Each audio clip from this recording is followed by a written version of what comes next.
Hi there folks, welcome back to my channel, and for this video I am still in Dundee. I'm actually on the road back out of the city, but I thought I would stop off at something that I spotted when I was going into the city earlier on today. It's something that I have to admit I've not spotted before. I don't know if maybe I've just not seen it, or if this is something that's new, but I have an inkling of what it is and why it is where it is. But I will talk about that in a moment. As what I say before I do head out, if you're enjoying my channel, if you're enjoying my videos, if you can click on the subscribe button, click on that notification bell, leave some likes, leave some comments, it's always really appreciated. And if you'd like to support the channel further, I will post a link to the channel's coffee.com page, the channel's PayPal account and the channel's TikTok account in the description bar below and in a pinned comment in the comment section.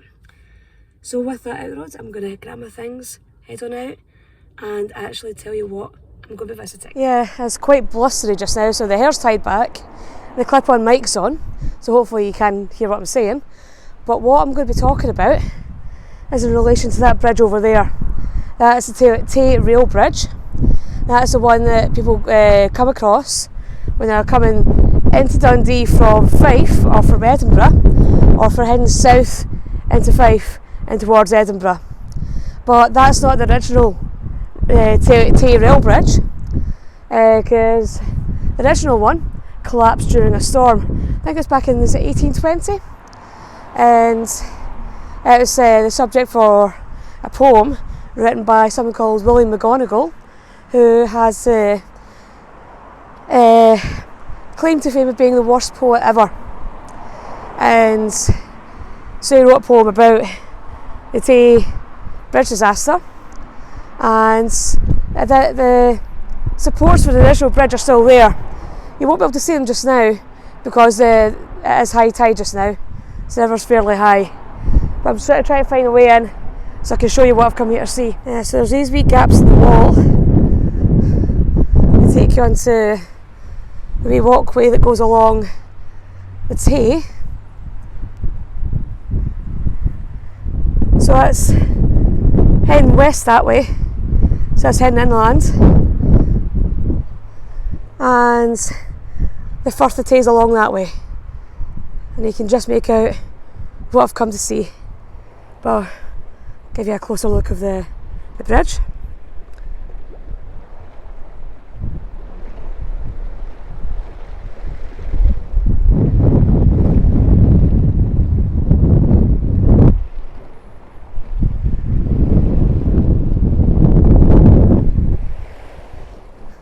Yeah, so what I've come to see is these three memorials, or these three standing stones that form a memorial. So this is what I've come to see. So it has the names of everyone who died in a disaster and their ages. And I've just noticed the age of the youngest one. The youngest person who died in the disaster was 4. That's heartbreaking. So this is information there about the disaster. So it was actually in 1879, it was just before Hogmanay.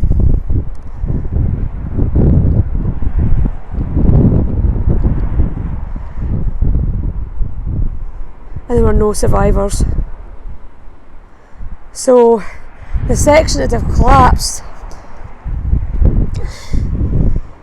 would be the bit right in the middle of where the middle of the bridge is now, but just to the side of it.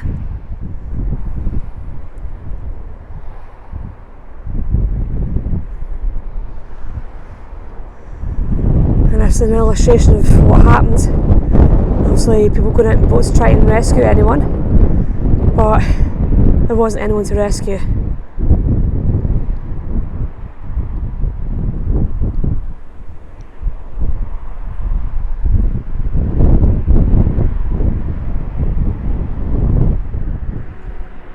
And they do have this information board also telling you about the bridge and telling you about its predecessor. So the winds were force 10 and force 11, so What's that, hurricane strike winds? Strong anyway.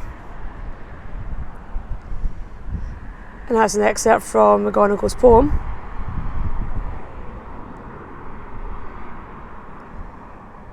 That's McGonagall there.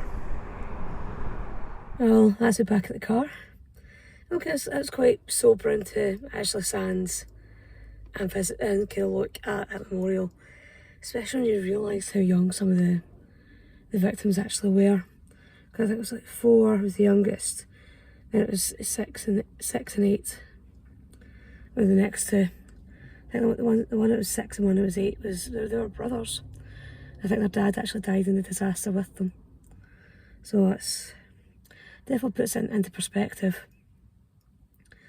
Because even though it's probably not that long a distance across the Tay, once you get into that water is frigid, it's freezing, and especially at that time of year, it would not take long for anybody to die.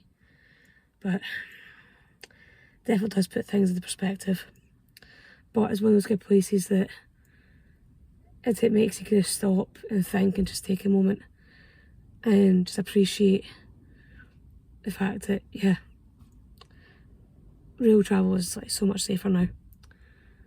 But definitely somewhere that I now appreciate actually having stopped at and spent some time at and just kind of maybe hopefully highlight the fact that it's there. And hopefully I'll see you all in the next video. Bye bye.